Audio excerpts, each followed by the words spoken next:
We're going to be talking a lot of pitching tonight on the RotoWire Fantasy Baseball Podcast. Closers and starters all coming up next.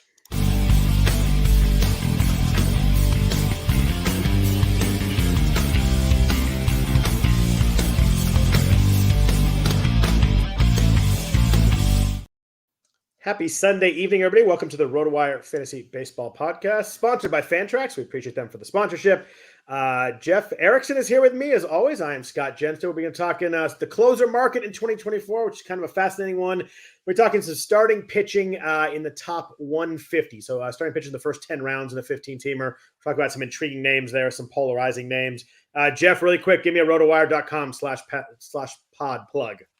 Okay, rotowire.com/pod. You get your free peek behind the paywall. You get access to all of our articles, our rankings, our player news, our projected starters grid, you name it. Getting ready for draft season and in the season as well, if depending on where we're at. You get 2 days behind the paywall, no credit card required, and we think you'll like it and you'll want to subscribe. That's worked for us for 20 years, so hopefully you'll keep doing it. Rotowire.com/pod. That's why I have you do it. You do that so well. Well, thank you. How's everything with you, Jeff? I'm good. I posted the hitting category targets article up on the site this weekend, and I'm going to do the same for pitching soon. Just, getting some of the data. I was a year off on my pitching data, so it's taking me a little bit longer to do that. But it's. I mean, you really realize just how much stolen bases have jumped, for instance, and yet how it doesn't necessarily translate into overall success by dominating the category. Whereas if you dominate ERA, whip, home runs, RBI, you dominate everything else too. So, same, lesson that you learn from stolen bases mostly applies to saves too, which we'll be talking about later. We will be. I feel like this week really ramped up the baseball draft chatter. I don't know what happened. I don't know if it was just football ending or everybody kind of realized we got a month until drafts in Vegas. A lot of high stakes contests coming up. But I just my text messages and Twitter, there's a lot of stat talk and breaking down players. And I felt like that really ramped up this week. Well, yeah, for sure. And drafts happened too. Yeah, I mean, Scarf and the series of Earth drafts happened over the last 2 weekends. And mixed labor was Tuesday night. I did that one. And, we're back on days now. You and I are doing podcasts every Sunday now. Yep. It's just the rhythm is happening here. It's great, and I'm excited. Let's hit. We got a lot to talk about. We're going to talk relievers and starters, but real quick, just some news and notes, just some stuff that happened over the weekend. One of the free agents finally signed, and I'm not talking about Gerrit Cooper. I'm talking about Cody Bellinger signing with the Cubs. 3 years, $80 million. Pretty fascinating deal because he has an opt-out after each of the first 2 years. So essentially, it's a kind of a LeBron James, Kevin Durant, 1 year, and then plus two kind of you see in the NBA a lot. Bellinger gets $30 million this year, $30 million next year, then $20 million. It's an interesting deal because if he has another great year, I assume he opts out and tries to get that 9-digit guaranteed payout. If he's just kind of okay or bad, obviously bad, he stays. But if he's just kind of okay, he probably takes the $30 million next year too. It's an interesting little setup. I think it kind of works for both sides. It was a clever workaround. It banks in some security for Bellinger. Honestly, I think more teams should be doing things like this.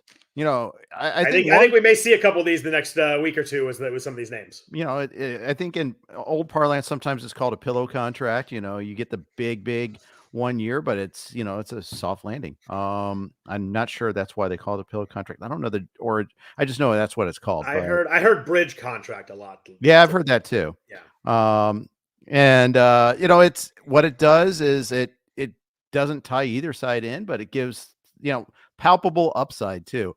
Obviously the team has to really love the player, but Blake's, and I can see why pitchers may not want. Does the team really have to love the player? Because it's worst case, it's 3 years. Right. And so it's not so bad, but I mean, you're paying a lot of money. A lot of money, but it's not a 6-1 whatever that you're oh my gosh, if this goes bad year 2, we're really screwed. If this goes bad year 2, you eat a bad year. But the thing with Bellinger is tough because he was so we talked about him a couple podcasts ago. He was so different last year.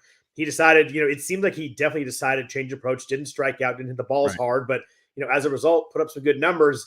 You just wonder what he has to do if he reverts back, if he does that again this year, what he has to do. Because I'm sure the goal is, while I'm the age I'm at, have one more good year and sign, 6 for 180 next year and get out of this and because baseball is all guaranteed money. So, I mean, you want that one big contract. Right. It's a pretty fascinating prove-it deal with a fallback for Bellinger that if he reverts back to hit $1.95, he's still getting $50 million the next 2 years after that. Absolutely. And, it's also too, it creates a little bit of a kind of a domino effect too. Now, does he play first base or does he play center? And that kind of depends on Pete Crow Armstrong. Is he good enough to make the team? Because if he is, he's the best defensive center fielder they have.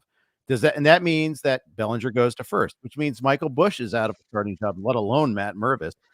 I see you, Timothy Tunks there, free Matt Mervis. I'm with you on that. But it also, it also kind of like screws like Michael Busch. And it screws like Mike Tauchman, I guess, to a lesser extent. And the other guy that everybody's talking about already, because it's been one spring training game and he homered twice, is Christopher Morel. Again, this is 2.0 Christopher Morel hype, maybe 2.0 while we're at it. But and gotta think he's okay for a regular at bat still, right? But you're right; it pushes just another spot that it pushes around, right? Because if a righty comes up, you're like, oh, you got to play Bush, you got to play. If Pete Crow Armstrong makes the team, then maybe Morel loses. But I think that my guess would be that Crow Armstrong probably starts. There's a lot of lefties here. Crow Armstrong's lefty, Bush is lefty, Mervis is lefty. It just.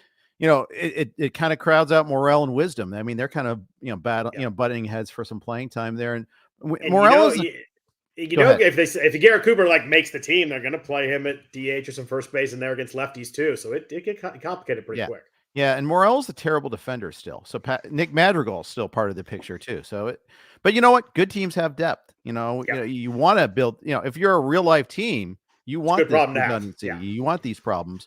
Whereas us in fantasy, we went, there's a clear 9 guys, maybe 10 if you want to do one platoon, we'll allow that for you. But, please, give us clear definition. Our Reds are always saying that, we're always saying that about them. Like, we want a clear path to playing time for all these guys, but it doesn't exist. That's not the way the way the world works. You just have to kind of trust that talent wills out sometimes.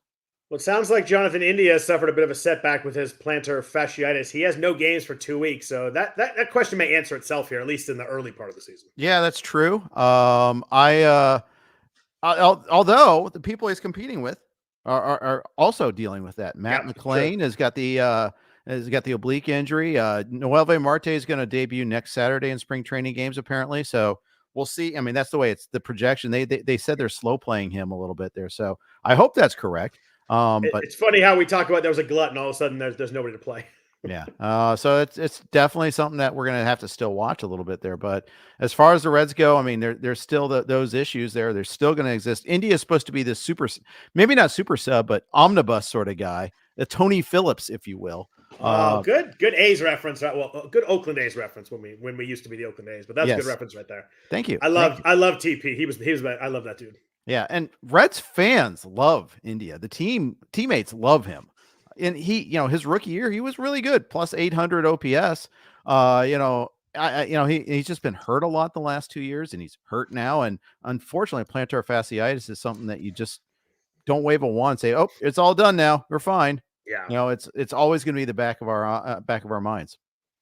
The A's have won one World Series in now I guess it's 49 years, and Tony Phillips was made the play in the last play of the World Series. Yeah. So we're you and I are one our teams, our A's, our Reds, former A's, I guess, former our multiple wins in the 70s and one since, right? For both of them. It's kind of a similar path. You're right. It is. I had one other point to all this here. On the Reds. So I did draft Marte in the 10th round in labor on Tuesday night and Encarnacion Strand at 13-2.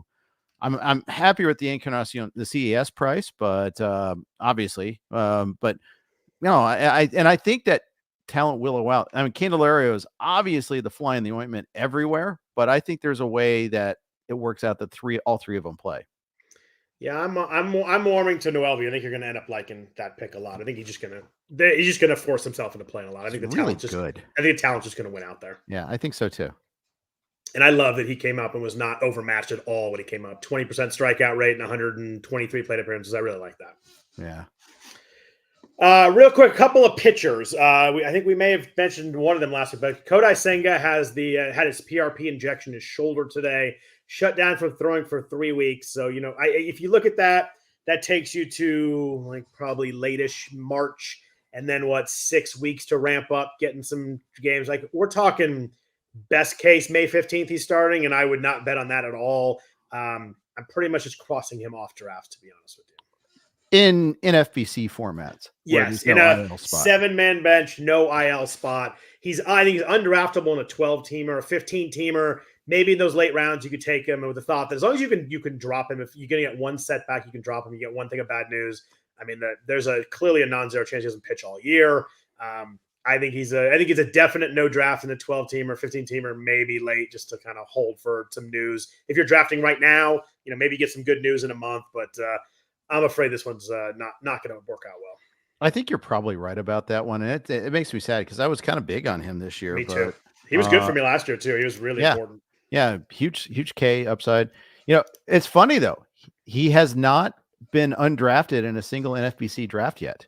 I was looking at, because I did it through today, the last 3 weeks on his ADP, and all 129 drafts he's been taken.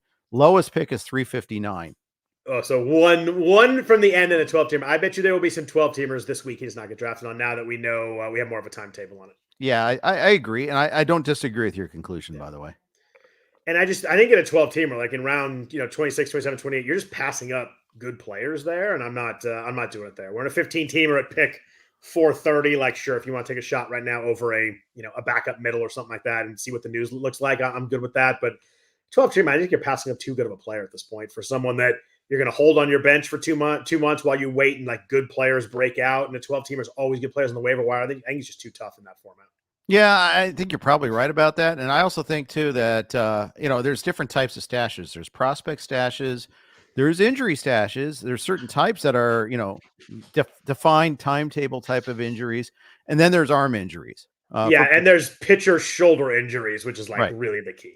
Yes, exactly. And and shoulder is worse than elbow, which is still pretty darn bad. Yeah. And because not only is it the time frame, but it also really impacts effectiveness too. Agreed. That's a good segue into Kyle Bradish, who it sounds like the progress is positive. If you read some notes, he's playing catch from 90 feet right now.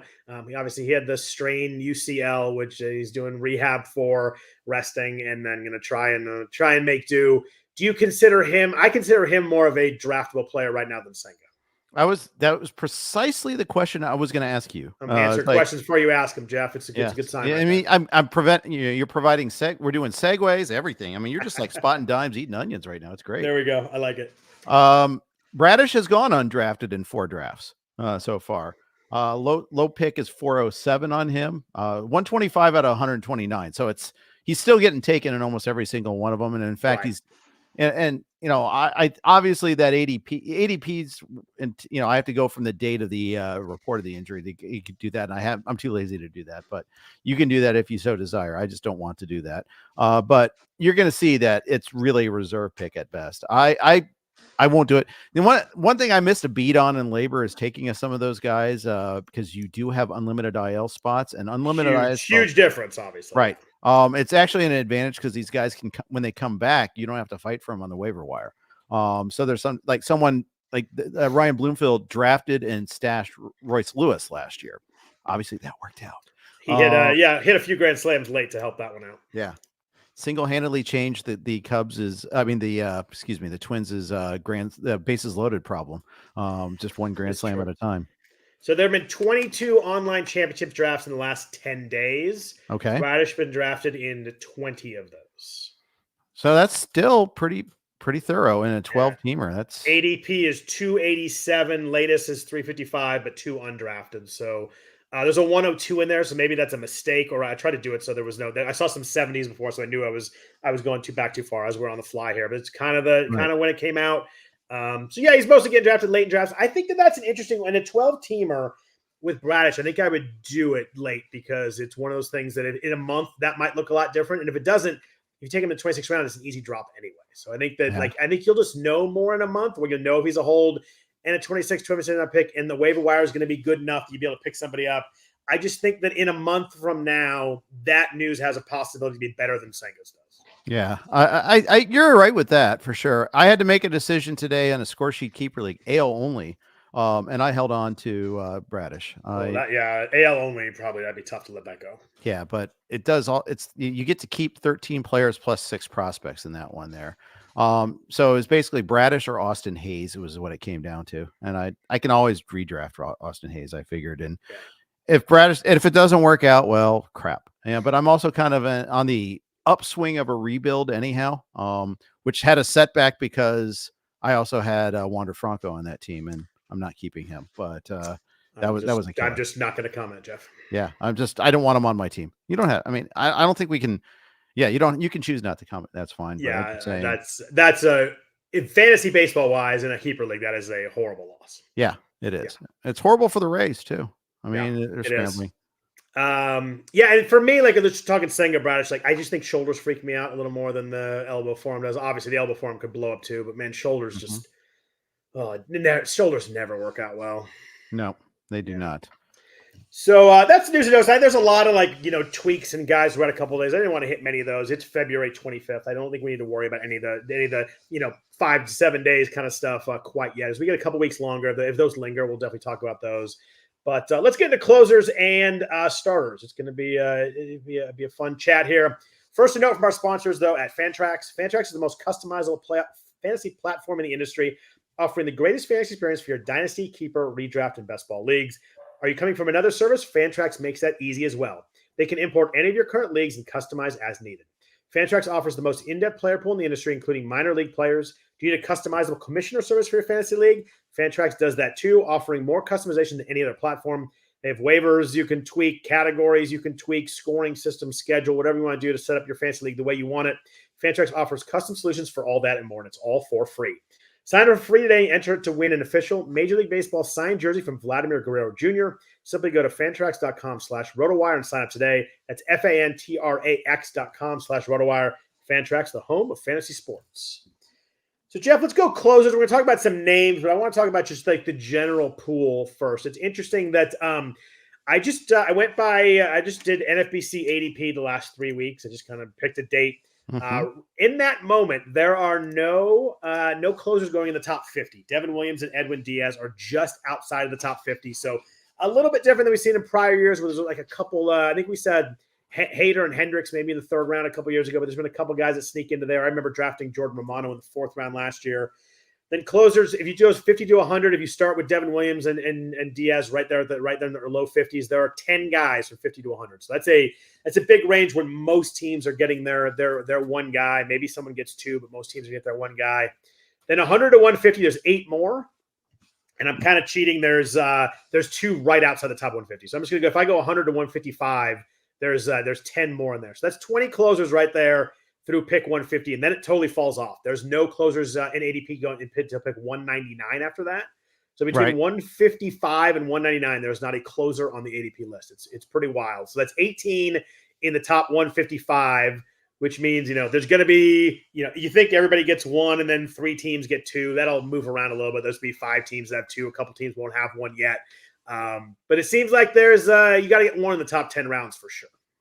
Yeah, you do. And I want to get 1 towards the back half of the first 10 rounds is the way I've been trying to do that so far.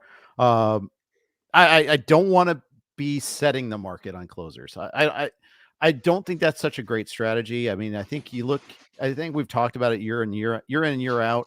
Yes, it's great to have your guy, but it's also the cost of acquiring closers for the impact they have on the all around standings.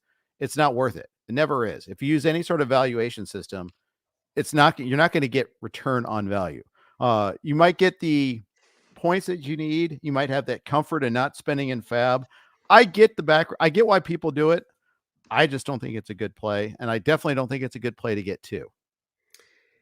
Yeah, I definitely wouldn't go 2 in the top 100, maybe 2 in the top 150 if it kind of fell right. My theory is either go with what you said and kind of get one of those.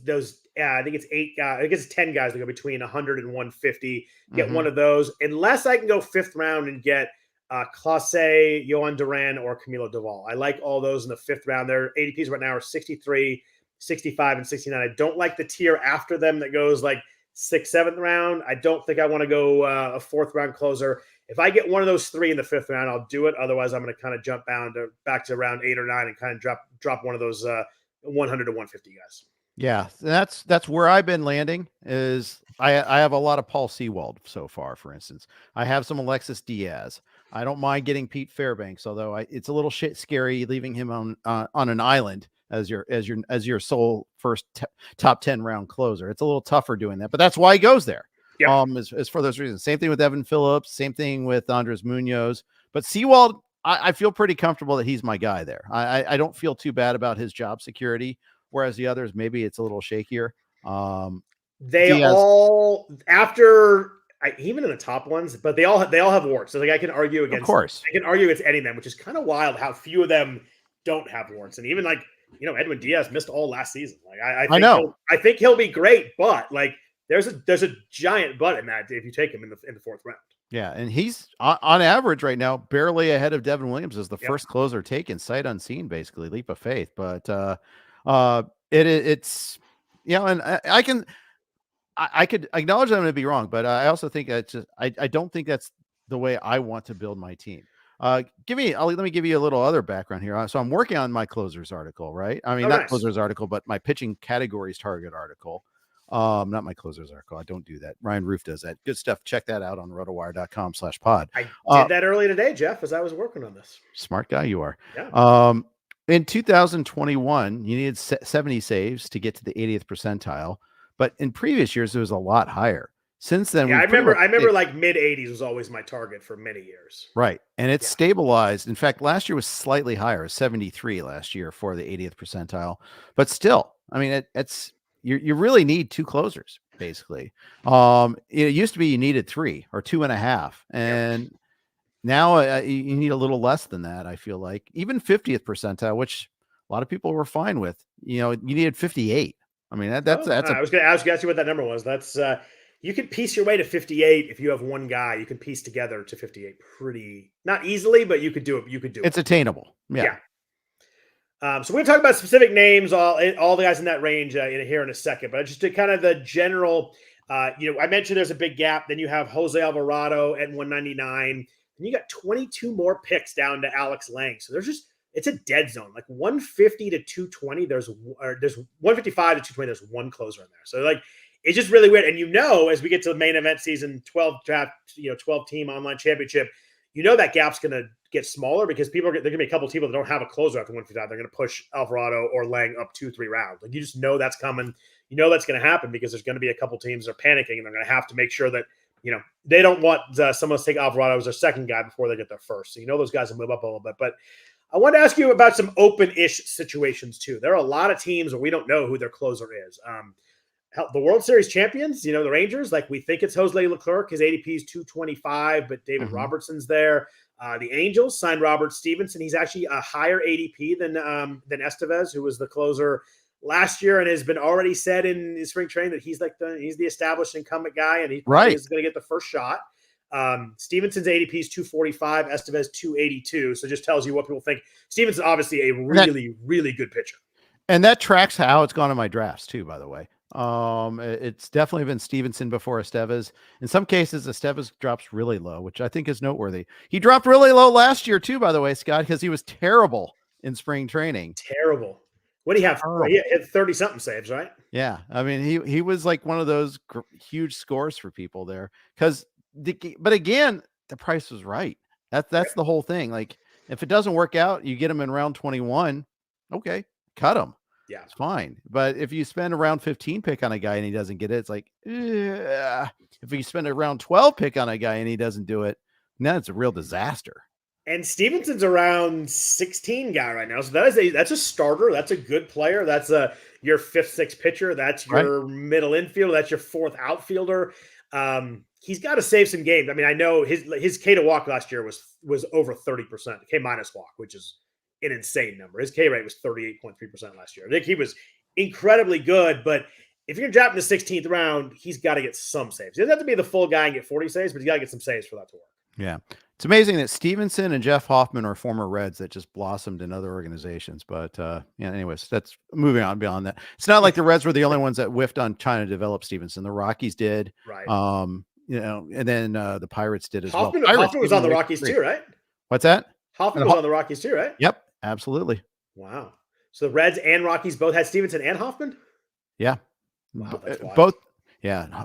Yeah, it's really bad. It's really bad. Other situations, San Diego is open. I mean, that's a team that I know they've lost a lot, but like you look at their win total, it's about 500. So it's some wins there. Robert Suarez, ADP is 258. Yuki Matsui is 327. There was a lot of Yuki Matsui gifs on Twitter over the weekend. He had a really good first outing. I always love the February gifs of pitchers. It cracks me up. Kansas City's wide open. They're trying to win a little bit. Will Smith has been signed there. You got John Schreiber, James MacArthur. Like, I don't think we know what's going on there. Washington has Kyle Finnegan, ADP 274. Hunter Harvey, 331. We'll get to Hunter Harvey here in a bit. Big target for me if he gets anywhere near pick 331. Yeah, I'm a little annoyed at Kansas City because MacArthur was my sneaky guy. Got him again. I was bidding heavy on him in XFL, didn't get him, but I was forcing Doug Dennis to pay for him a little bit at least. I've gotten him in a couple of drafts so far, and now they've added Will Smith, they've added Schreiber. I'm like, okay, they're not, that shriveled up. I'm still taking MacArthur, by the way. I'm just taking him a lot later now. I assume that the door opens on opening day. They have a lead. It's Will Smith for the first save. I don't assume anything there. I mean, if you had to guess, though, like that would be your first guess. Probably depends on matchups, is what you're going to say. Maybe. I mean, Will Smith could just get torched in spring training. He was actively bad at the end of the year last year. Yeah. I don't think he deserves that incumbency benefit, but then again, he is a proven deserves. I would agree. I still think he gets it. Deserve ain't got nothing to do with it. Yep. All right. Three other teams that are wide open. There's a lot of teams that are wide open. The Rockies are open. Trevor Kinley and Justin Lawrence. Kind of good luck there. He's still my beating heart. Yeah. White Sox is wide open too. We got John Brebbia, who's a little banged up. Prelander Baroa, who has the best potential closer in waiting name. It's a great name. Gerrit Crochet is there. Oh, someone else just mentioned Prelander Baroa in the chat. Gerrit Crochet is obviously there. He was really nasty before he got hurt. I remember he got hurt, I think, in that playoff, the COVID playoff against the A's. And that game was over. He was not going to go up a run, and he got hurt. The only reason the A's ended up coming back and winning that game. And then speaking of the A's, Oakland is wide open too. I know there's a lot of Mason Miller buzz. They're moving into reliever at least. Probably gets the first shot, but like he's thrown no innings pretty much throughout his career, like anywhere. I know no is an exaggeration, but he's thrown very few innings, very injury prone. He's going to be the buzzy guy there if you take an Oakland closer, but man, that situation's wide open too. Absolutely. That's what is that? 1, 2, 3, 4, 5. That's 8 teams I listed out there that we don't know who the closer is. That's a lot. That's what's that? 28% of the league, something like that. Yeah. And the thing is, you mentioned like the Padres, the Yuki Matsui struck out the side against the Dodgers, and then he got scratched on Saturday. It's like, it's just like, can't we have nice things? Can we just for a second, at least? But it's a three-headed monster in San Diego too. That's one I'm going to watch because I think all three of those guys are super talented.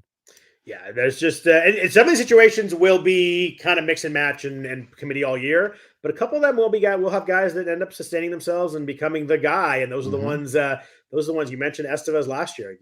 I know he struggled late, but if you took Estevez and got those saves, that was a huge win. Yeah, it was. It absolutely was, and yeah, I mean that's all we're trying for. The problem is though, like when you draft those guys that. The guys behind this shaky guys and they don't get the job, how long can you hold out? How long are you going to hold them? And that's why like strategy. I always hold too long is the answer to that question. It's a mistake. I always hold a couple weeks too long. It's a roster spot and you miss someone, especially this first early weeks. You're picking up breakout guys. You're picking up guys who are getting playing time. You're picking up pitchers who threw well. You can't miss out on those guys because you're holding Reynaldo Lopez on your bench. That's a good name. I don't know who would have done that last year, but maybe that's a good example. It sounded very specific, but yeah.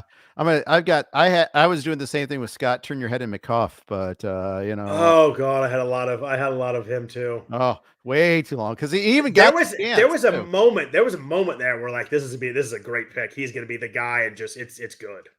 Yeah, didn't last long. Yeah, it didn't last long.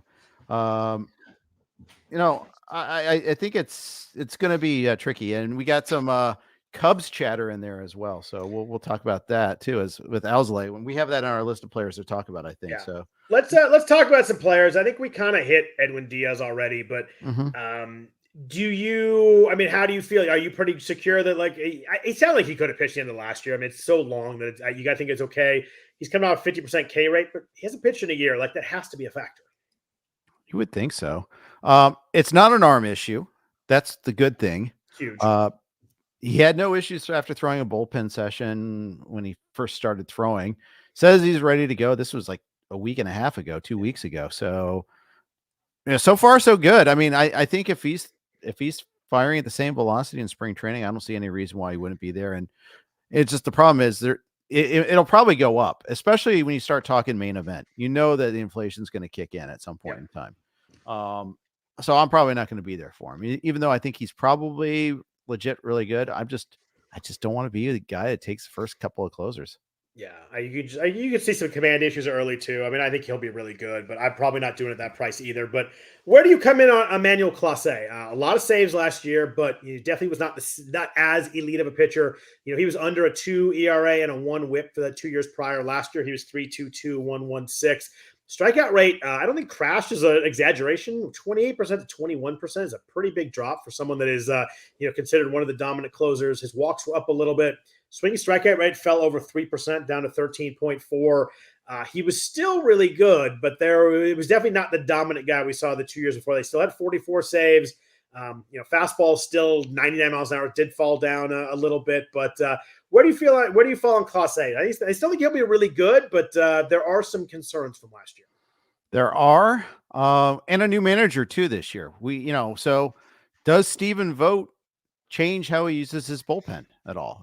Or is like the institutional memory of Clase getting every save, is that going to continue? Because he essentially got every save chance, except for maybe a few times when he wasn't available. Whopping 12 blown saves last year. 12. That's a lot of blown saves, Scott. It was a lot of blown saves. I remember them for sure. It felt like he has a couple stretches that we could not convert them. But I mean, his whiff rate fell on a slider over 10% too. I'm afraid of him. I'm actually not. I think that the price dropping a couple rounds from last year. He was still the managerial change is the one thing, as you said, that kind of freaks me out a little bit, because if he just pitches like he did last year and gets every save chance, I'm in for that. Like that, I can deal with a few blown saves and some hiccups there. But yeah, the manager change worries me. But I still like him in the 5th round. Someone might be willing to take in the 5th round. Yeah. I don't know. I mean, still, despite all this, like, he still only walked 16 guys last year, and that's nice. But I don't know, dude. I mean, it's more that, I mean, he just got hit a little. It's almost like, was this a BABIP correction? Was it a stuff correction? Like you talked about the command issues in the last fewer swing. BABIP was up 70 points. It was really low the year before. Barrel is still good. It was still 5%. So, and ground ball was still really good. He went down, but he was still 55% ground ball guy. I think there's enough here. Like swinging strike rate at 13.5%, I know was down, still really good number. Not elite for a closer. We'll see some bigger numbers we talk about, guys, but I think he's still going to be really good. Maybe not elite, but I think he's going to be really good. And where he goes in the draft, a round and a half after some of those guys, I'm willing to jump in. Yeah. Okay. Well, that could work for you. It could. I don't know, man. He gave up a ton of unearned runs too. In the past, I blame his fielders for all his problems. Then. Yeah, I do too. And I blame you a little. I'll take some blame. Yeah, go for it there. But I'm going to downgrade him just a little bit. Actually, I feel a little less comfortable with him than I thought I would be. All right, but that's why we talk through these guys, right? Yeah, and I like when we don't agree on players too. That's good. But then again, if he's a top 5 closer, I'm not probably getting a top 5 closer. So that also works. Let's jump down to that the next tier, and here's a couple guys I want to talk about in the ADP of the 80s. So you're talking a middle 6th round, late 6th round pick. The first is Jordan Romano, who was utterly elite the first half and anything but the second half. He had a 14% walk rate in the second half, 1.4 ER or WHIP in the second half. You probably remember, I think he got hurt like during the All-Star game. Like he was about to pitch, and like maybe he was just never the same. He was never healthy again. The K rate was still great over the course of the season, as was the swinging strike rate, 17%. Ground balls fell a little bit, but it was just home runs were an issue. Fastball was still consistent, but it's just the command in the second half was really rough. And he's a guy who gives up a lot of fly balls. So you don't want that's a really bad combo, obviously. Walks and then fly balls. Like that, bad stuff happens there. He's really low. You look at StatCast, everything's really good except for the walks and the ground balls. How much do you trust that the second half was just injury related? Do you think there's a problem here? ADP is 83, which bakes in the risk because last year he was in the 50s. He was I took him in the fourth round around at ADP last year, so that's the only reason I remember where he was. So it's 30 picks down, but obviously there's some issues. But is 30 picks enough for you to take a jump here? Yeah, I think so. I think it is. I mean, it's a back issue, which are tricky because they do recur. At the same time, as long as it's a lower back injury, it's not an upper back, so it's not shoulder. That's the one thing I was kind of worried about. The velocity didn't drop either. That's the other thing I like about it. So I'll probably go back to the well here. And the other guy in here that is kind of lines up very well with Romano is Alexis Diaz, who had a really rough second half also. His second half was a mess. Well as a Reds fan, 4.6 ERA, 5.27 FIP. Strikeout rate was down at 17% from the first half and second round. 37% in the first half, utterly elite, 20% in the second half. Not a horrible number, but not a pretty bad number for a closer. Walks were up to 14% in the second half. He was just bad in the second half. There are a lot of things that did not go well. Fastball velocity was down a little bit. You're the Reds fan. Do you think he tired? They used him a ton. What do you feel about his second half? Because he was really rough down the stretch. It was the last month also. I think that's worth noting. It wasn't like the entire second half was really bad. It was so after September 15th against the Mets, he had an outing where he went an inning and 2/3. At that point in time, his ratios were 210 and 103. He ended at 307, 119.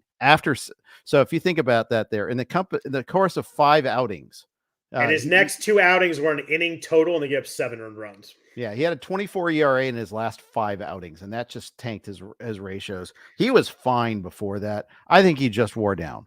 And I think that it was just because the Reds were they were sucking for air. They were just hoping, hoping to hang on for dear life because they were just gassed. Their whole bullpen was just, bullpen, the rotation. Well, the thing is, their starters were going 3-4 innings at a time, and they were just running out of people they trusted too. They didn't add at the deadline except for Sam Moll, who was fine, by the way. But when I only laughed because he was a former A. Yep. And now the question is, did they do it? Was there any lasting damage done? I don't think there was. I will say too, though, that this year there's a little bit more help in that Reds bullpen. They did go out and get Emilio Pagan, although of course he's banged up to start spring training. This is never great. They added Brent Suter, who I think is sneakily going to add a lot of innings, which is something that will really help there. The thing by the way, with Pagan is he's recovering from sports hernia surgery. It's not an arm issue there. I think Nick Martinez is going to be like a hybrid starter reliever type. Point is, I think they're going to have TJ Antone back, and he's a sneaky guy I'm going to get excited about. So is he ready to go start? When is he back? Because he said no restrictions in spring training. Beautiful. So he's fun to watch. I remember a couple of years ago we were talking about him maybe closing. He's fun to watch. Did you know TJ Antone's 30 though? Oh, I wouldn't have guessed that. I would have guessed 27. Yeah. He got a little bit of a late. He was a bit of a late bloomer. Didn't make the majors until he was 26. So that'll do it. And then he lost an entire year last year too. So almost 2 years. He didn't pitch at all in 2022, and he barely pitched last year. So yeah, I'm excited about him at full capacity, though. I think he could be really good. Jumping down another round and a half, we've got a chunk of guys kind of in the 100 to 120 range. Just a few guys I wanted to mention and talk about. We've got Paul Sewald, 104. We got Andres Munoz, his replacement essentially in Seattle when he got traded, 114. You mentioned earlier Pete Fairbanks about 116 ADP, then Evan Phillips at 121. In this range, it sounds like you're a Sewald guy, but who else do you like in this range? I mean, I'm a little wary of Munoz for 2 reasons. 1, the durability, and 2, the manager. I worry a little bit about the usage there in Seattle. They do have alternatives. They're kind of like the Rays have been in the past too, where they'll use multiple people, including last year. Even after the Sewald trade, Matt Brash got saves. Now Brash is banged up. They added Gregory Santos. He's out right now, but that's something to watch for there too. It could be a case there where it's only Munoz is healthy, which is kind of scary. But Santos is coming back from a lat, and Brash has arm issues, so they may not have too many obvious guys. And in fact, they traded away some of their bullpen depth with Minnesota in the Polanco trade too. They traded away Justin Topa, who was actually really good last year. So maybe I should be more optimistic about Munoz. I don't know. Maybe but I do worry about his own durability a little bit there.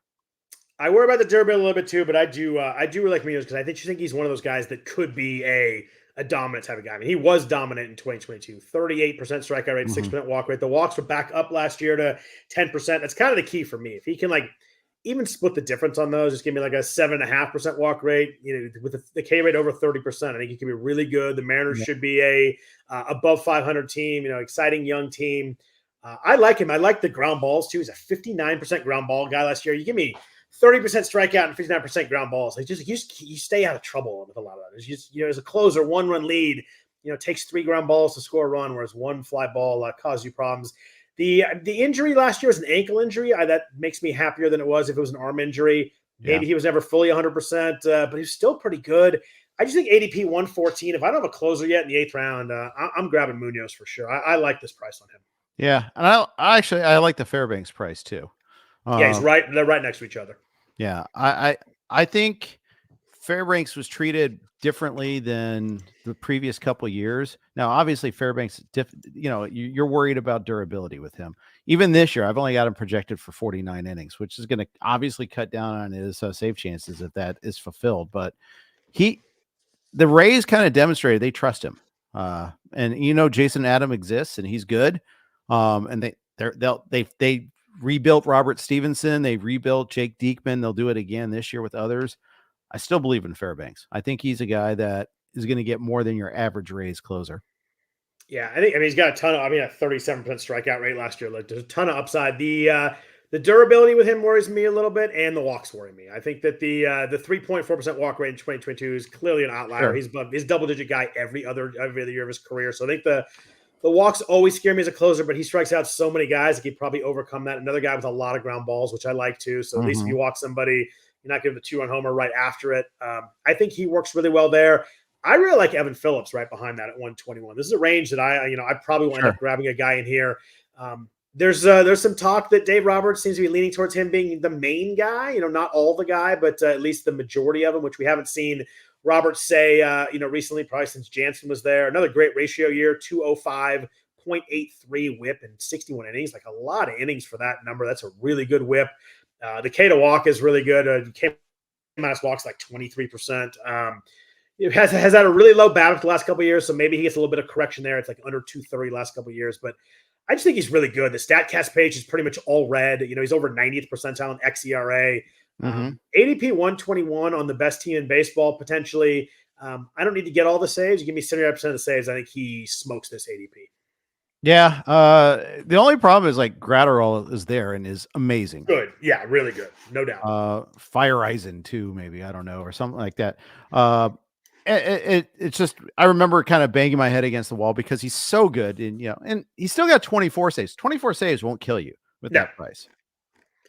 It will not, and I do think he gets more this year, but I'm not going to argue the fact that, there's going to be times where the bullpen door opens and Gratterall comes out, or Joe Kelly comes out, or Ryan Brazier, or Fire Eisen you mentioned. There will be situations, like Blake Trinan's back, back from the dead, 36-year-old Blake Trinan. I'm not too worried about that, but was a stud a while ago. I do think they will mix and match some, but I think Phillips gets a good majority of the saves. Yeah. By the way, germane to the Dodgers and maybe the Mariners earlier there, Anthony Jaldi has a great question. Do you believe in handcuffing closers on a 15-team, 30-round team? And the two examples are Seattle and Tampa Bay. I do, if I know those are D2 guys. Unfortunately, the Rays, it's usually 8 guys. And so I'm not inclined to do that as often. What say you? My answer to that question is only if that second guy is a very late pick. I'm not using, there's going to be some closers in waiting who are round 16, 17, 18, 19 guys. I will not do it there. I'd rather actually take a closer waiting on a different team. Because if I'm going to being in a contest with an overall contest, and I want to hit on my guy, then I want to hit on my backup guy working out also. Right. So I'd like to take the chance of getting two rather than maybe holding on to one. And like you mentioned, there's a lot of teams that the first guy gets hurt and it just kind of opens up to a lot of guys. I think that'd be the problem. Even in Seattle, like Brash is a lefty, so maybe they mix and match if something happened to Munoz. You mentioned Tampa Bay, like you're right, there's 8 guys. I think that if Fairbanks went down, it would be 8 guys again. So I don't, unless it's a clear guy that I really like the skills that I can grab in the very end of the draft where I can drop him very easily. I don't want to have to hold on to someone while my closer stays healthy. Yeah, I think that's a fair point.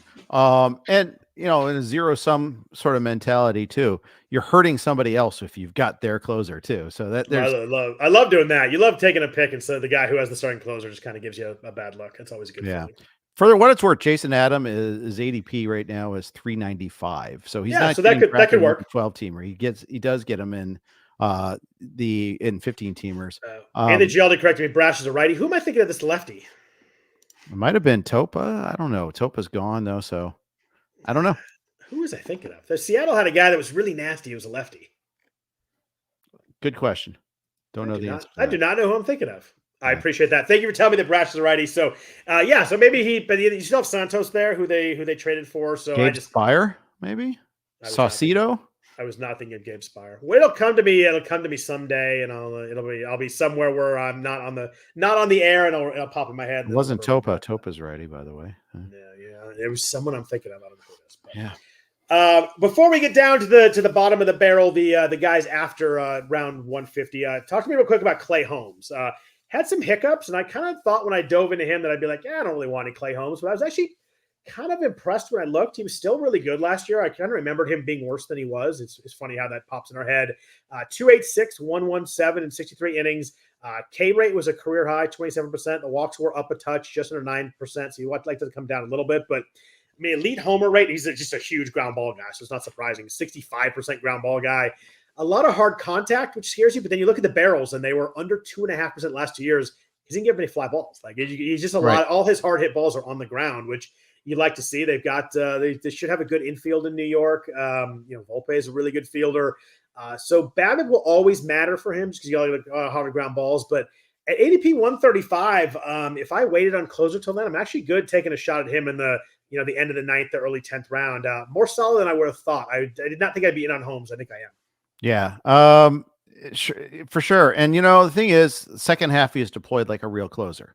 First half he wasn't. He still only had like a 54.5. I'm reading in our Outlook, 54.5 team save share, but almost in this. And keep in mind the second half there weren't as many save chances either. So because the Yankees tanked. True. Yeah. So yeah, I'm okay with him. I'm fine with him. Yeah, I don't want to go into a draft hoping he's my number one, but I feel like he's a good, like, oh boy, I don't have 1 through 8. I need to get somebody that he's the guy that I would grab. And I think he has the job. I mean, Loaisiga's good, Tommy Conley's good, but I think that he's probably the guy at least to start, and that's all you come out and hope for. Yeah, exactly. Real quick on some guys that go late. I do want to get into starting pitchers here in a second, but Jose Alvarado is about, I think he's 199 when I did it the last 3 weeks, something like that, right in there. Mm-hmm. He's really, really good, but we've got a situation where I don't think we really know what Philadelphia is going to do. There was it felt like he kind of took over the job earlier, then he got hurt, and then he kind of took it over late, but then he never really was the guy. I think he didn't have that many saves just because he was hurt a bunch of the year. He only threw 41 innings last year, had 10 saves, but dude is just nasty. 37% strikeout rate, 50% swing strike rate. The walks are always an issue with him. Always the thing with him in Tampa Bay, like they kept him from really being the guy. It was always the walk issues. But Philly didn't bring in a closer. Maybe they mix and match because he's lefty, but it's not like they brought someone in to really take over. You mentioned Jeff Hoffman before. They traded for Gregory Soto last year. Sir Anthony Dominguez is still there. I think that we've done that experiment already. Can I victory lap another Sir Anthony Dominguez fab pickup there? No, please. That's so. I drafted him last year. Oh, it's terrible. And Orion Kirkering, I know, gets a lot of love for people that like the stuff, including Ryan Roof, our closer guy, likes. Yeah, he's a GIF, a Twitter GIF specialist also. How do you feel about Alvarado? You're in this range. You need a second closer. I think he's my favorite of the guys in that go in this range. I mean, he's awesome. Yes. He just can't stay healthy, and he's got the left-handed bias against. Yeah. And just Rob Thompson just doesn't settle on one guy. It seems like to me. And it was an elbow last year too, which is it's not like he tweaked a hamstring or an ankle, like it was an arm injury. The timing was terrible too. Yeah, he was just taking that job. Yep, and it was a point where we couldn't stash really because it just wasn't worth it because he didn't know what the usage was going to be like when he came back. They were obviously pushing for a stretch run, and they didn't treat him like a pure closer down the stretch either. He got some saves in September, and that was nice. And he got 1, 2, 3, 4 saves in September. That's not bad, but it's not like, oh, he's definitely the guy either. Right. Yeah, I mean, the price reflects that. I think if he was definitely the guy, there's no, he would be 70 picks earlier or something like that. But if I get stuck down here, he's someone I like. How do you feel about Alex Lange? He's one of those guys that is is scary because he walks so many guys. The walks are scary, but he's kind of appears to be the guy. I know Jason Foley is there, Andrew Chafin is there, but it looks like Lange is. At least he got to start. He had a 15.5% walk rate last year. I know the strikeout rate was pretty good.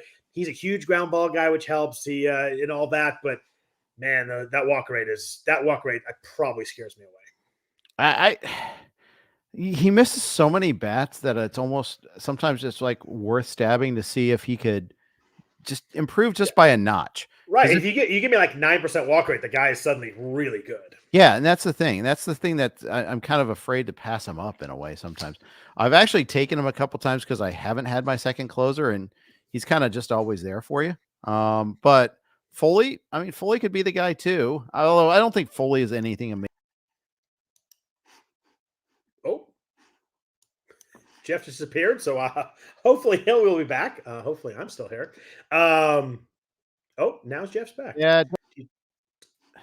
Did you delete yourself? I did it to myself. Toggling back and forth between Safari and Chrome. One's got I don't get into it, but don't hit the keyboard back shortcut there when you're not sure. That's amazing. Out of the podcast for a second there. You're mentioning Foley. Foley's strikeout rate's under 20%. Like he's just not someone that doesn't really excite me. Right? He's going to be so much. That's just so hard to live that way. That's true. And the thing is, not big on Foley, but what I think what is noteworthy is that if Lange isn't getting it done, there may not seem like there's an obvious guy, but there's always a guy. It only takes 3 outings where he walks multiple guys. You're like, we'll use anybody else at this point. Right. It could be Will Vest. It could be Shelby Miller. That's right. Shelby Miller's there. Yeah. It could be whoever doesn't make the rotation. The Tigers have really legitimate options for in depth in their bullpen. Their rotation right now. Sawyer Gibson Long just had a groin injury, so he might fall behind in winning the job battle in the rotation. But what if that means they just want him in the bullpen later on? That's a path of development sometimes too. They've got 7 starters: Skubal, Maeda, Flaherty, Olsen, Mize, Manning, and Gibson Long. And if you want to count Faedo, I guess that means 8. But any of those guys could go to the bullpen and all of a sudden be lights out. Yep. I'm old enough to remember when Trey Wingenter was a trendy guy for a week last year. Wow, that was a name I have not thought of in a long time. It was last year. Was it last year? It was last year. I was sitting next to Phil Dussault, and he was like all over Trey Wingenter. He also dominated me in the league. That was when I drafted the 700 club team. So that's what I get for sitting next to Phil Dussault. Tim Anderson forever. Shelby Miller 0.90 whip last year in 42 innings. Yep. The 165 BABIP might have helped though. Might have. He was forcing. Oh, I guess he only threw 7 innings the year before. But 165 BABIP is pretty wild. Real quick, couple names. What are you doing with Mason Miller in Oakland? Do you have any interest here? They're moving to the bullpen. Mostly as a way to keep him healthy. I think it's very clear that kind of similar to AJ Puck, although AJ Puck, the Marlins are now moving him to starter, but having trouble staying healthy as a starter. The stuff is ridiculous. He throws insanely hard. It was fun to watch him pitch in his 33 innings. He's really nasty. Obviously a big upside if he closes all year. Even a bad team, like I know their over-under is like 55 wins, but maybe they win 65 and Mason Miller closes. That would be a huge boon. ADP is 242, so like a 16th round pick. What are you doing with Mason Miller right now? For those watching, this is what I'm doing. I'm throwing up my hands. Yeah. I don't know. Everybody loves the stuff, and obviously not throwing as many innings is good for him because he's never been able to throw a ton of innings. But max effort also there's risks involved in that. There's inherent risks of that, having a guy max out all the time, and that's what he would be doing as a closer. Plus, there's your former A's are going to win like 7 games this year, so there's that also. So it's a real. I mean, I think on the extremes the problem. And if they win 58 games, obviously it makes it really tough. I just think he's getting hurt again. I think the point you make about max effort, like even though he's only pitching 1 inning, like he's going to be gassing it out for those 1 inning. He didn't really strike out that many guys in the majors last year. 33 innings, his strikeout rate was down to 11%. I know it was a huge number throughout the minors, but he's thrown like 30 innings in the minors or something like that. Like, there's just no way to know what we really have. I just think in the 16th round, I'm probably picking someone else I like there. Someone else I really like in another position, and I'm probably just sucking it up. If he ends up being a great closer, then I'll miss it this year, but I don't think I'm doing it. DraftKings Sportsbook has the A's at set their over-under total at 56.5 now. So is that crazy? Like they're expecting them to lose, what is that, 107 games or something like that? Yeah. Well, I mean, if the Dodgers and Braves are going to go over 100, and Dodgers are projected 103.5, 104.5 in some places, something else has to give. And it's not just the A's; it's the Rockies eating. What's the who's the second lowest team? Do you have it up still? Rockies eating paste in the corner as always. Is that like 64 or something like that? 60.5. FanDuel's got them at 59.5. Actually. Oh my gosh. Yeah, White Sox are down at 63.5. We've got a tool if you're into sports betting there where you can kind of find find better win totals here and there for at least 3 sports books at least. And it's the lesson here is shop around, get your best price if you can. But I think it's another year of extremes.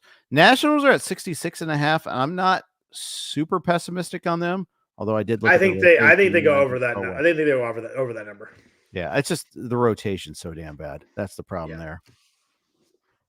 Excellent segue, Jeff. Last closer I want to talk about is Washington. Okay. There are some injury concerns with Hunter Harvey, of course, but man, I love the profile. His ADP is 331. That's picked round 22. He's someone that I'm going to take right before the break. So 19th, 20th round, 23% K- walk last year. 11.3 swing strike rate is not huge, but good enough to get some strikeouts.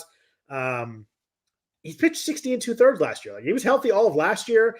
Kyle Finnegan is not someone that scares me as an incumbent. Nice ground ball bump. He's up to 44%. I think he has the makings of being someone that can be pretty darn good and with zero risk on the price. Yeah. Harvey missed 4 weeks last year with that right elbow strain. But that Washington job was frustrating because Harvey looked like he was about to really take over. And then, there goes Finnegan getting some more save chances there. Harvey didn't get a save after August 25th last year, which is the thing that's a little tricky, even though he's pitching the whole month of September. Yeah, I think that there's always a risk they just stick with Finnegan, but I think it may take a while for it to come around, but I think he's going to end up closing for them for a majority of the year. Yeah. And if it's 3 weeks in, he doesn't look any close, like you always drop him. But I think of the guys going after 300, he's my favorite guy. You're not going to take him in the 19th or 20th anymore because someone will take him in the 18th in yours because you have that sort of power to move markets. I just screwed myself, didn't I? Yeah, you did. Yeah. You done messed up. I did it last year on Ronaldo Lopez, and it just screwed everybody else. That's true. Yeah. That's true. Self-included, unfortunately. Yeah. But yes. Let's talk some starting pitchers. I think we're gonna go a little bit longer tonight just because we got a lot of stuff to talk about. Yeah. There's some guys I want to talk about in the top 150 that are pretty interesting. Real quick on the top. I don't want to talk about Spencer Strider. I think we both think he's awesome. What do you do with Gerrit Cole? ADP is 15.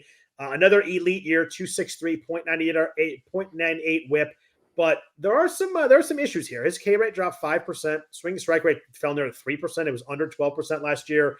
Do you have any concerns at all about Cole with the strikeout drop last year? Well, now I do. I didn't before. But then the thing is, I haven't been in position to draft him yet. For goodness enough, I have been drafting early. Yeah. So, irrelevant to you then because you're not going to take him at 3 and he's not going to come back around to 28 or whatever. But if you're at even like pick 11, 12, 13, 14, 15, he comes in the mix either in your first round or coming back around in the second round. He was still awesome last year. I mean, but 263.98 is still really good. But it's funny, you look at his StatCast page, it's good, but it's not like Gerrit Cole dominant. He's K and walk rates are both at 70th percentile, but nothing's over 90th percentile. So there's a lot of really, really good, but not great. And if you're in the first round, you obviously need to get great. He's obviously really, really good, I haven't decided if I took him in the middle of the first round last year, and it worked. But I'm up in the air whether I'm going to take him at the end of the first round this year. It's kind of funny that last year was his first Cy Young. It is kind of wild when you think about it that way. Yeah, I would have thought that was his first one. Oh, you're right. Yankees were terrible. Yeah, he started to show some decline, but it's also nobody else challenged it, stepped up to challenge him either. I think that's the thing. It was, if I'm remembering because Ohtani got hurt as a pitcher. Not that he was necessarily going to challenge as the Cy Young. I'm trying to think of who else would have challenged for the AL Cy Young last year. I don't remember who was second. Yeah, that's the point. So I think he almost won it by default. And let's face it, still 27% strikeout rate is his lowest, but it's still pretty good. Still really good. Yeah, everything I said is still really good, but he's got to be awesome to be your a first round pick over a Bryce Harper, Shohei Ohtani, all those guys in that range. Yeah. But I've seen a lot of Ohtani Harper pairings on the turn. I have too. That's what Jenny did in labor. Had her on the Thursday podcast. She did great. She's a great player too. Yes, she is. Yes, she is. I saw that combo in another draft too. So it's a common combo. And the thing is, I don't mind a lot of the pitchers you can get at the end of the third round. So if that's the case, I'm going to probably take 2 hitters 1-2. I mean, you're probably getting some sort of combination. If you're lucky, Pablo, if you're in a non-Bloomfield league, you got a chance at him. You're looking at Zac Gallen. You're looking at Yamamoto, Tyler Glasgow. I don't think any of those guys get to the end of the third round in the main event. Well, yeah. And I'm actually looking at that's 40, 42, 43 and ADP. So even now you're barely getting there. Yeah. Maybe I'm not as comfortable now that I'm looking at there. You're going Skubal, Aaron Nola. There's a kind of a gap there. If you're at the end of the third round and Gallen, Yamamoto, Pablo, Kirby go, there's a big tier drop there. I guess that's where you shrug and say, I guess I'll take a closer. I'll start the closer run. There you go. Or you just take 2 more hitters. Yeah, that's also possible. Is that what you would do if you're stuck on the turn? Yeah, it's funny you say that because you've got to. I think I would. Like if I was stuck on the turn, I'd just take 2 more hitters and pound. I've done that multiple times, and then you just got to make sure that 5, 6, 7, 8. You're probably taking 3 starters and maybe pushing your closer a little bit further. But I would go. I just go the extra 2 hitters. So yeah, if you're doing that, then your first starter is somewhere in the range of Grayson Rodriguez, Bobby Miller, Eury Perez, Zach Eflin. 3 or 4 ain't bad. Luzardo maybe. But that's you got to take 3 pretty quick if you're going to do that. I think. Yeah. I don't think 2 pretty quick. I think you got to take 3. And then you got to have a plan for closer in there too somewhere. But you've also got 4 hitters to start your offense. So there's right. It's always super fun to start with 4 hitters if you can do it. It is. Yeah, it is. I like going 3 hitters early. Like I when I did Scarf when I was drafting second, I went 3 hitters. Helped that Lindor fell to me at 29. Oh, that's nice. Yeah, and then I did Semien because I always do Semien there. And so you start off with that base, and then it kind of opens the door to doing whatever you want with pitching later on. Yeah, I'm always. I think a key to a draft is being willing to mix and match. I think you've got to be able to. That's knowing the playing pool is the key to me. Is that I think you have to know if you get stuck with something, what do you do? Sonny Gray was the second, and Sonny Gray was second in Cy Young voting. By the way, Kevin Gausman third, Kyle Bradish fourth. Yeah. Interesting that Gray finished ahead of Gausman, but it just shows too that Gerrit Cole unanimous, by the way, all 30 votes. I was just going to say he lapped the field pretty much. Yeah. I mean, again, we like to say that win-loss record doesn't mean anything with those things, but he was 15-4. It meant a lot. Well, he led league in ERA, didn't hurt either. Yeah. Exactly. And innings pitched and whip. Yeah. Innings pitched also. I mean, that's one that's underrated. Like Sonny Gray had a great year, but he doesn't throw a ton of innings. Yeah, he did last year, but normally he does not. I did not. I would have lost that bet coming up with the second. I did not know Sonny. I love Sonny Gray. He was good last year, but I didn't know he was second. Yeah, and he did throw last year. He did throw 184, but that's still a parsec behind Cole there. That's pretty wild. You probably win a lot of bar bets, although not anymore because everybody has Google on their phones. But Sonny Gray has 2 top 3 Cy Young finishes in his career. That's wild. Yeah, he was third. He was third one year on the when he was on the A's. Yeah. So a couple of names you mentioned in that range, in the kind of the 35 to 45 range, George Kirby and Zac Gallen. How do you feel about those guys? I'm gonna let you go first on these guys. There's always someone that likes. I love Kirby. Seems like someone always loves him a little bit more than me. Does the low K rate for a top stud like this? How much does that worry you at 23%? It doesn't if I know that I'm getting a ton of innings. I'm getting great ratios. It's the Logan Webb prop issue. I think I like put it this way. I like getting Logan Webb around later and getting a very similar pitcher. And possibly more innings. I love Kirby. I love watching Kirby. The 2.5% walk rate is just the dumbest thing out there. It's like if he walks two guys in a game, you're like, oh my god, what's wrong with George Kirby? Yeah. Yeah, the 100%, it's 100 percentile on StatCast. It's always fun to see that. But man, he just doesn't get swing and miss on his secondary and tertiary pitches, the sinker and the slider. He gets 28% whiff rate on his fastball, which is a pretty good number. As you look at stackers, you look at fastballs, like that's a really good number. Mm-hmm. Just those second and third don't get that. Sometimes you take 30, 40%, some of these guys with the whiff rate. And the K's did jump in the second half. Maybe a sign there. He was 25.2% in the second half. It's funny because the K's just get up a little bit. He would smoke this price because the whip is going to be really good just because he never walks anybody. Right. And I love that. And whip always gets overlooked, I feel like, too. But, me too. I like that too. And I'm more talking myself into the price now. Well, the price is fine, but I've been in drafts where he goes higher than that. I saw him go in the middle of the second round in the draft. So yeah, I think he's going to be a 2-3 turn guy in main events, probably. Yeah. And I might be okay with that. I might.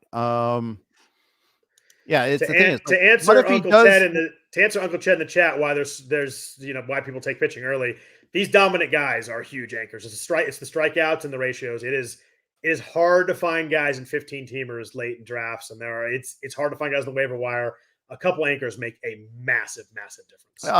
And take a look at the correlation between like the top finishers in the NFBC main event and how they did in the ratios. Brian Slack was top 5 in both ERA and WHIP last year. That's sick. I mean, and by the way, ERA and WHIP correlate very well with each other too, by the way. And it's hard to find good WHIP guys later. Like you get guys that everybody's got some warts later. They either walk guys, they don't strike guys out. There's just the guys who strike guys out and don't walk guys, and there's just not many of them, and this is where they go. Yeah. That's right. And so many times we play we talk NFBC. That's our primary platform that we talk about the most, but we play in others too. For sure. If you play in a standalone league, well, that might be a little bit different in how you treat starters. I play in an AL only auction league where our whole league discounts starting pitching a little bit, and it's always an adjustment. It's an auction league too, and that's part of it too. But you get starters on the cheap there. I might get Kirby there because I get him at a reasonable price where I don't get him in the NFBC. I mean, the thing is, what if Kirby does enhance his secondary option offerings? If he's like 27%, more. Yeah, if he's 27% strikeout rate, like it is filthy, nasty, like top 3, top 5 pitcher guy. Yeah. And that the thing is, you want to avoid having to stream too often. You want to have your base there too. And unfortunately, you can't get your base in the 19th, 20th round. These guys are too sharp that you're playing against. You think that they're your sleeper. They'll never see. I've got Tanner Bibee. Nobody's talking about him. Everybody's talking about him. Every starter I like in the 19th, 20th round goes 4 rounds late. Go 4 round earlier in March. Every time. There's none of that. Everybody sees the same stuff. And Joe McHugh in the chat mentioned, if you're streaming pitchers in a 15-teamer sucks. It is impossible. It is so hard. You can find some guys you can be good at it, but it is so hard. You see streaming articles on a lot of sites that are really good. None of those guys are available in these 15-team leagues. They're so deep. It is hard to stream pitchers, and you get a couple blowups in there, and suddenly you're chasing ERA and WHIP the rest of the way. Yeah, it's really frustrating. And the thing, everybody reads the same stuff. We all look at the same. He misses bats with this. Yes, missing bats. That's an update from 2005. Missing bats is good. It's one of those things that, and the thing is, you don't need one. It's like, why draft this guy when you can get this guy 5 rounds later? Because you need both of them. Yep. You need, and 2 more beyond that. You need to roster 9 pitchers every single week. and good luck trying to keep up in wins and Ks and ratios and all that if you only have a whole lot of late round guys. And guess what? These guys get hurt too. The younger guys that are sneaky guys, they throw hard and they're very attractive. Well, half of them are going to get some sort of setback at some point in time. Yeah, and there's obviously, we mentioned before, if you want to go 4 bats, like there are definitely ways to win. You just have to address it pretty quick, but it's tough. Where are you with Zac Gallen? This is someone that I am not taking in this range. He's in the low 40s. Hard hit numbers were an issue. You look at the StatCast page on Gallen, it does not look like someone that's remotely an ace. He's over like 70 percentile in one category, that's walks. And in Ks, he's 71st. His expected ERA is 50th percentile last year. Expected value is 34 percentile. There's enough here. His ERA was over 4 in the second half. I had him in a league. He was really great for me until the end. It still was really good, but this is someone that I'm not taking in the third round myself. I know that he was really good last year, 3.47, 1.12. I'm scared enough of Gallen. I don't think he's dominant enough. I think that at pick 40, I'm passing and taking someone else. I think that's fair. The fact that he threw 240 innings combined between the regular season and the playoffs is also enough to be a little frightening. So I get it. I could see choosing others in this range. I think he would be good, but not great. And I need great at pick 41. Yep. I can see that there. Again, I haven't been in a position to take him, just the way it's worked out. But yeah, it seems to me like this is a situation there where you might exercise a little bit of caution. Yeah, we're not doing the Fades podcast quite yet, but he's definitely on my list. Okay. The buzzy 2024 starting pitcher winner is probably Tarik Skubal. He was really, really good last year, and then really, really good late too. Overall 2.80 ERA, 0.90 WHIP in 80 innings, an incredible strikeout rate for a starter, 32.9%, 4.5% walk rate. It was a crazy 80 innings for Skubal. He got really hot, was really good. The K rate was middle 20 percentile in the last 3 years, and then it jumped up this year. So you got to figure out, how much of that is real. Swing and strike rate was 15%. So it definitely matched there. Everybody loves Skubal this year. His StatCast page is Philly. It's all bright red. We talked about Gallen. Like his StatCast page blows away Gallen. Both his Ks and walks were over 95th percentile last year, which you don't see in many pitchers. That is a rarity right there. ADP is 54, so he's middle of the 4th round. I think he moves up a little bit more in main event season. Where are you on Skubal, who everybody loves this year? I heard he just hit 117 on the radar. Right? I feel like every time he throws a pitch, like it's 20 gifts about it. He threw 101. I think the only question is, can he throw that many innings and maintain his effectiveness? We've seen it in a shorter sample. We've seen it maybe against lesser competition. These are fine things, but I don't think it's fully dispositive to say, okay, he hasn't done it and thrown enough innings, but I am concerned about the durability. But I think him or Aaron Nola to me is like an interesting debate. It's a fascinating debate because it's one guy that's going to throw 200 innings every single year. He's made 32 plus starts last 5 seasons against the guy who threw the incredible 80 innings with the huge upside. And, it's a really interesting thing because they're right next to each other in ADP too. One's 55 and one's 57. Yeah. And so who do you take? And you're in the middle of the 4th round. You're going to take a starter. Which one do you click? I think I'm going to take Skubal. I would have told you for sure I was taking Nola until I dug in deeper than him. I think I'm taking Skubal too. Yeah. And I would have been like, oh, bounce back Nola over the the hyped younger guy who came off the season. But as I look deeper, I think that I would have gone Skubal there too. I think that middle of the 4th round, if I need a starter, it's just it looks really good. There are risks there, but it's good. And someone mentioned Yamamoto as a starter in the 4th. Yamamoto's not available in the 4th. He's going to the 3rd round by now. I think he's ADP's pick 43 and likely to go up, so he'll be a 3rd rounder in the main event. Noah's StatCast page just okay. He's good at like walks and chase rate, but all the hard contact metrics were bad last year. Hard hit rate was 92% of the year before and dropped way off, so maybe he corrects that. He was bad with guys on base too. He only had a 21% strikeout rate. He went down with guys on base. Maybe he was not as good out of the stretch. I think the ADP on Nola is about right, but I just don't know. I mean, that's 2 of 3 years with ERAs like in the mid 4s. Yeah, that's true. Yeah, and you can't say like, "Oh, Nola's never hurt you." That's true. He hurt you last year. Definitely. I mean, given the cost that it took to get him,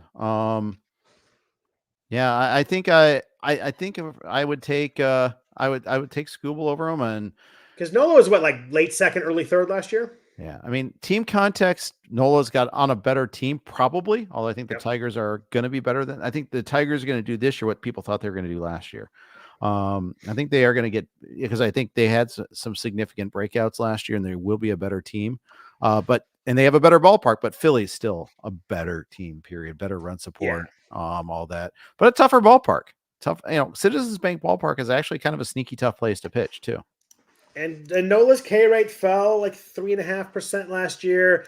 I know someone, Anthony Jelly mentioned the chat, look at Skubal's opponents. I know he faced like the dregs down the stretch. I do get that. Yep. I probably will end up with neither of these guys. We're being fully honest in the range, but if I had to pick one, I think I'd go Skubal. And that surprises me because I would not have said that 2 weeks ago before I dug in a little bit. Yeah, fair.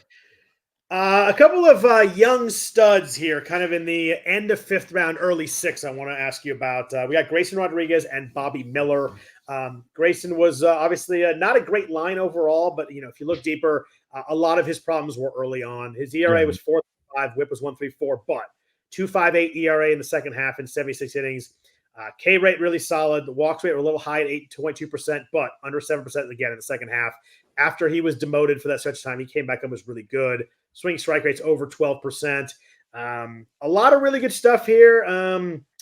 Where are you on Grayson? You look at Statcast page, not great, but a lot of that's the first half. Again, ADP 73, Bobby Miller's 80. Do you have a preference between the two? Where do you kind of fall with these guys with obviously the huge Yug upside stud guys?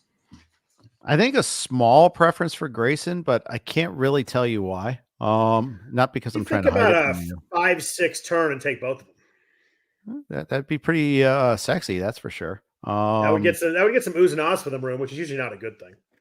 Yeah. I really like. I don't want to spoil it, but I really like Bobby Miller a ton at the price. Yeah, that's good. I worry a little bit about durability for both of them, but every young pitcher you worry about durability. Every pitcher you do, but yeah, definitely every young pitcher you definitely do. Yeah. I like that you're pairing them. I think that because that would be a fun pairing.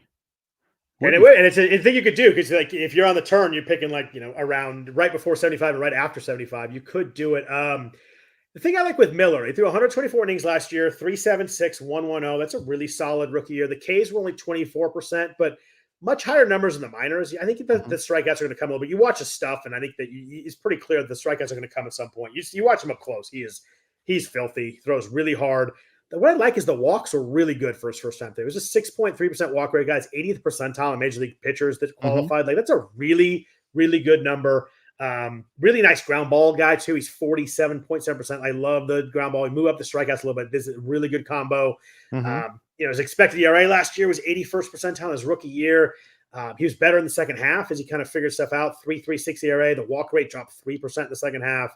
I love everything here. Someone in the chat mentioned they probably won't see the sixth round. I agree there. I think both these guys will move up a little bit, but both targets for me, I think I target Miller a little bit more. I really like Miller when I dug in a little more. I think the durability you mentioned is the main problem. I think when he pitches, he'll be really, really good, and obviously on an elite, real team too. We're talking about a lot of guys that are going to rise. Who's going to fall? Hitters, boring veteran hitters. Yep, Paul Goldschmidt, 8th round. There will be some of that. I mean, you look at this range, but not everybody can fall. I mean, look at Nolan Jones, Machado, Mike Trout, Bellinger, Nico Horner. All those guys are the guys. Those guys will all fall a little bit as these pitchers move up. That's just guys in that range. Matt McClain will fall a little bit. He already has because he got hurt. Dude, he got picked at pick 103 on Tuesday night. William Contreras, JT Realmuto, Goldschmidt, good call right there. Almost in this range, Schwarber. All those guys will fall back a half rounder around as pitchers and closers move up a little bit. Yeah, makes sense. Because you get locked out of them, you're just going to be in trouble. You've got to make sure you get some. But Miller's a guy that I'm targeting a lot more than I thought I would when I kind of dug into him a little bit too. Yep. Are you going to make a bigger emphasis on getting that second starter or your first closer? Second starter. Me too. Yeah. I think it's I think the second starter is so key. Last guy in this range who's also a young stud guy is Eury Perez in Miami. Great debut with the Marlins last year. 3.15, 1.13 in 91 innings. Threw a total 127 innings last year. So like a pretty good chunk of innings there between Double-A and the majors. Strikeout rate was 29% his first time through. The walks are a little bit high, 8.3%. But again, as a rookie, I don't think that's a huge concern. Swinging strike rate is 15.7%. Jeff, this guy's nasty. Yeah, he is. Yeah, he is. They're already talking about limiting his innings, though, which freaks me out off the board. Yeah. Yep. Everybody, I mean, 120 plus innings is actually not that bad. I know. That's what I thought. I thought like we could get 150 if there would seem normal, right? Yeah. I mean, would 100, how many innings does he need to throw to justify that price? I think that's the question you always have to ask yourself. 140 consecutive, right? Not this middle of the season shutdown crap that we had. Oh, I thought you meant like 140, like all in a week or so. Yeah. Yeah. No. Yeah. That would be a record. We did in high school, we did a 100-inning game charity event. It was actually really fun. All pitching machine pitching them. Okay. I was just wondering, how do you, And then you hit for 5 innings, and you go play the field for 5 innings. Okay. Otherwise, you go off and on every inning. It would take forever. But it was a fun event. But I think 140 probably works this price. ADP is 85. So we're talking like late 6th round again. The guy who might move up a couple spots. But we talked before when we talked about Kirby, like the secondary pitches, maybe not the whiff rate. This is the guy that's the opposite of that. He threw a slider 31% of the time last year. 47.7% whiff rate. His whiff rate is curveball, which he threw less, his third most popular pitch, 54.3%. This guy's breaking pitches are insane. I think that he gives up a lot of hard contact, over 10% barrel, over 40% hard hit rate. So that's kind of the one black eye on the StatCast page. But ADP feels about right. It'll probably move up a little bit, but he's got some downside. I think that the innings is a problem, the hard hit's a problem, but there is so much good here that he's really fun. I'd kind of lump him in the Rodriguez Miller tier here. I've only got him for 133 innings is my issue. And I think that's the problem right there. Which is probably means I'm not going to get him. And he's someone in the chat pointed out he is 20. He's really, really young. Yeah. So it actually makes sense from a real life standpoint to manage them like they're doing. Yeah. Especially because I don't think they're going to make the same improbable run to the playoffs that they made last year. They're probably content. It's a tough division, but they're probably like wild card contenders for a while at least, right? So I was looking at win totals, and they're my favorite fade right now at 78.5. Yeah, that's it. I mean, I was gonna say, so that's right around the 500. What were they? Were they a few games over? They were probably won like 84, 85 last year. Right. And they were outscored by 57 runs last year. Did you take the under the second they signed Tim Anderson? It's like, hey, well, that doubled the number of players they signed this offseason. That's my real problem is they lost Alcantara to injury. They lost Soler to free agency. Yeah. And they've added Tim Anderson. They've added Christian Bethancourt. Yep. And they've added Trey Mancini. That's it. That's the list. You're not counting Sixto Sanchez in the ads? No, he was already in the organization. I'm kidding. Oh, I see what you did there. Okay. Got me. No, just because he hasn't pitched in multiple years. Yeah. Just kind of adding him on. But I don't think AJ Puck as a starter, I'm not quite buying. Braxton Garrett is hurt right now. They're wild because like you look at their starters and they could be awesome or they could be a disaster. Like that, you could see paths both ways. Right. I mean, Perez and Luzardo, I like both. Fine. Garrett, yeah. I like his skills, but he's already got shoulder issues. I don't like that. Trevor Rogers, who the heck knows? Edward Cabrera just walked 6 guys. I would say Edward Cabrera, who the heck knows too. Like he was hyped last year, and I watched him a lot, and he's frustrating to watch because he walks everybody. Yeah, talk about a whip killer right there. Yeah. I mean, yeah, I can't. But you can also squint and see Edward Cabrera being really good really quickly. So that's what I'm saying, that you could.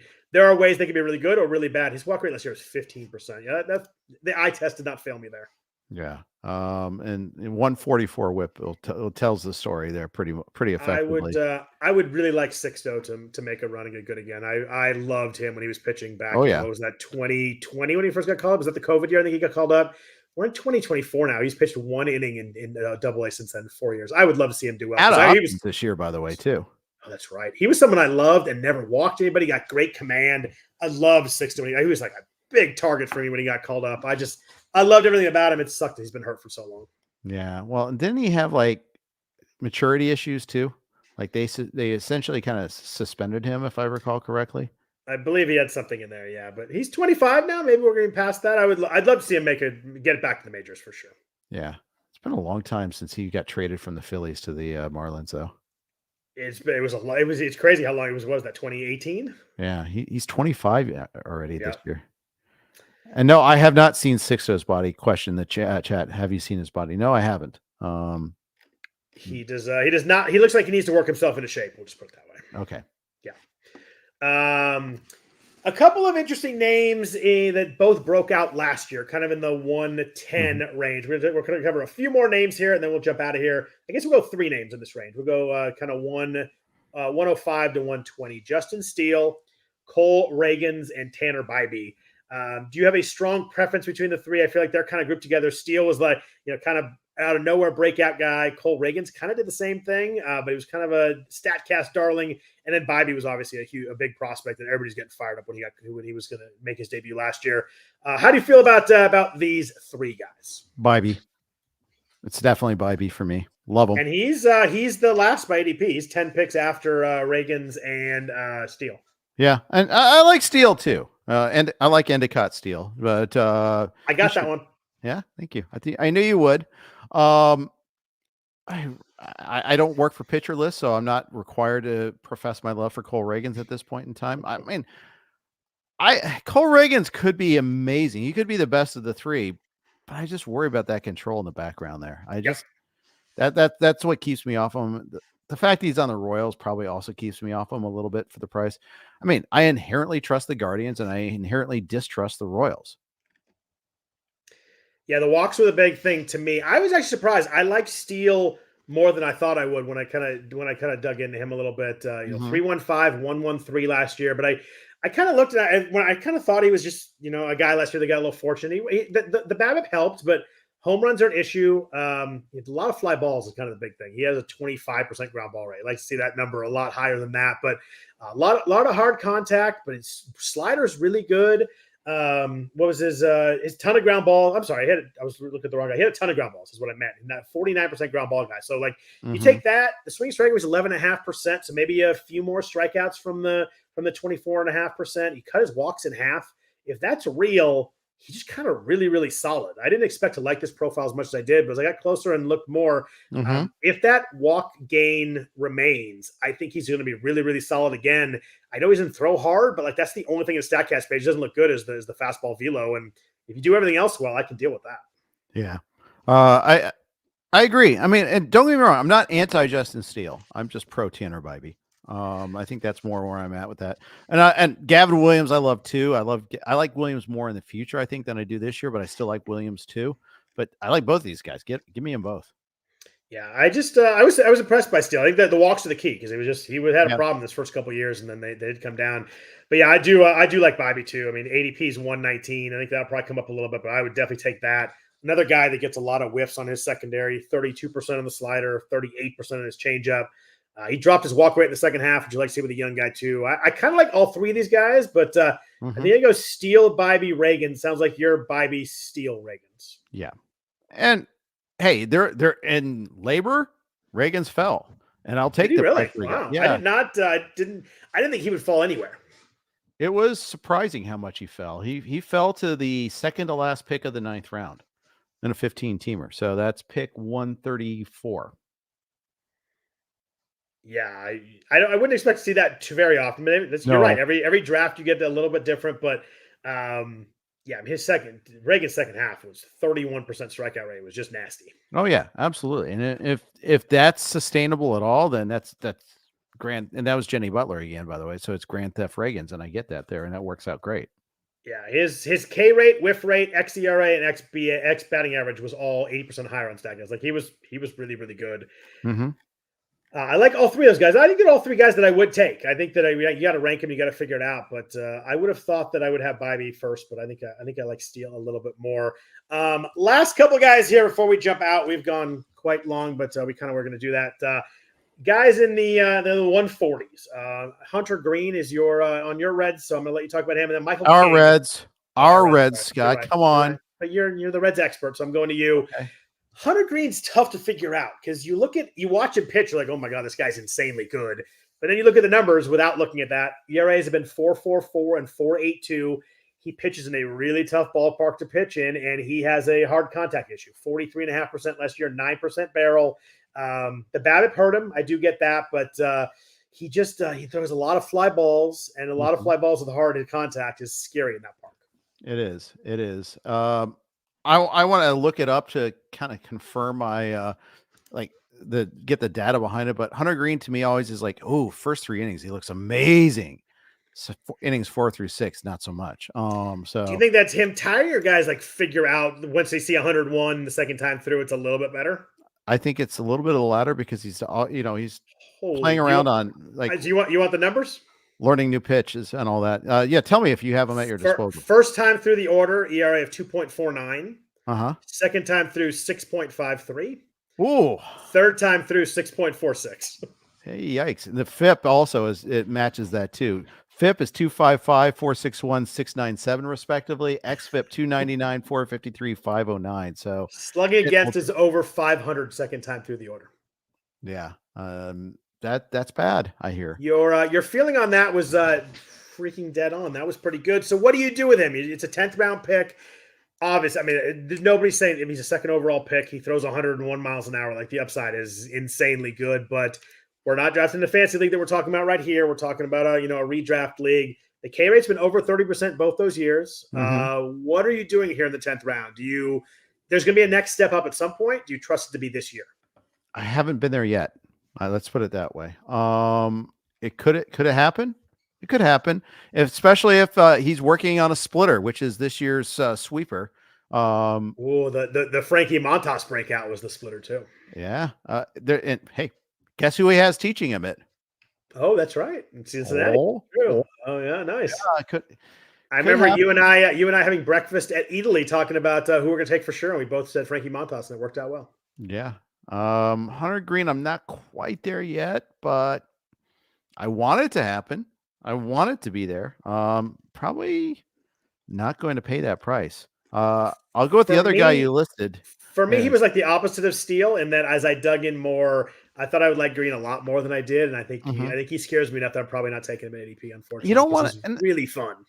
Yeah, and you don't really want to take pitchers that early, and when they're pitching ballparks that you don't like. Yeah, when you're especially afraid a guy with a 34% ground ball rate. There are a lot of fly balls and a lot of hard contact. Was 43.5% last year. It's really a lot. All his hard contact metrics were under 30th percentile last year. Like, that is just a bad combo for Cincinnati. Yeah, it's just. So you prefer Michael King, is what you're saying? I do. Tell me why.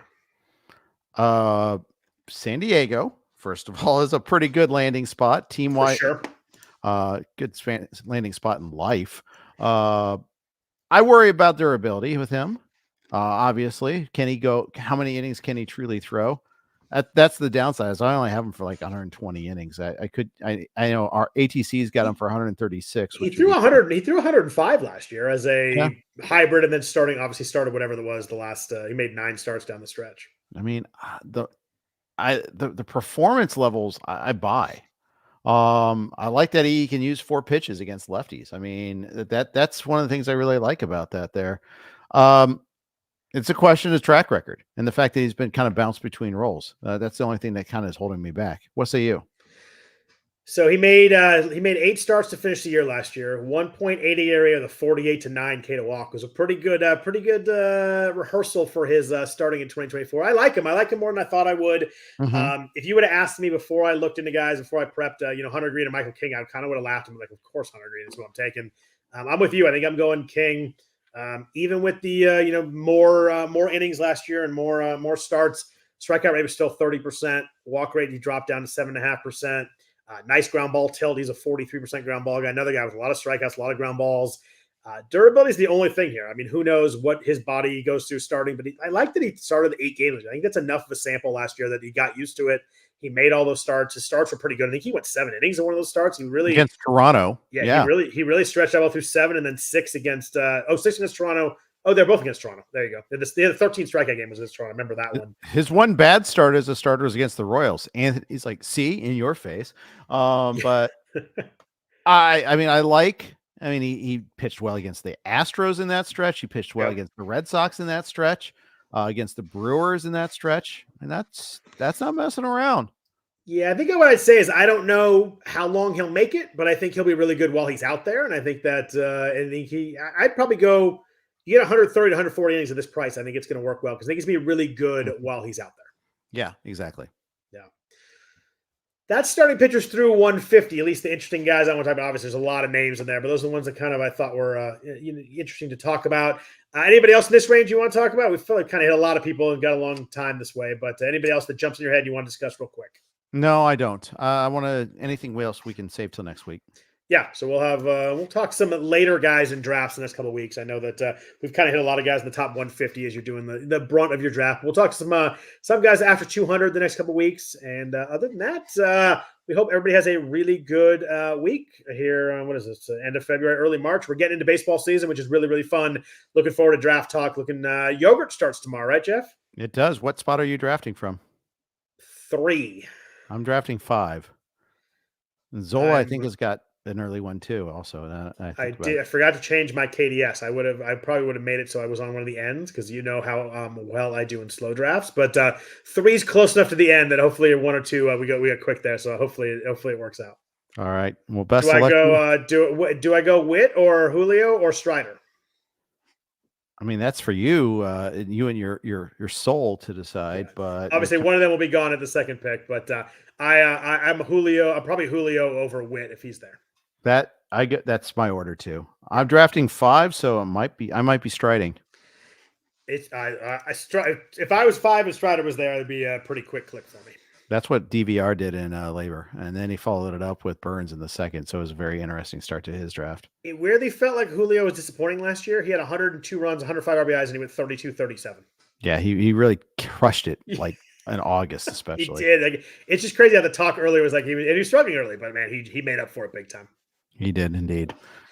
All right, well, we'll chat about that. We'll talk some deeper players next week. Hope everybody has a really good week. Thanks for listening. Thanks for watching. Thanks for all the comments in the chat. Thanks to Fantrax for the sponsorship of the podcast all preseason. We're back at everybody next Sunday night. Take care.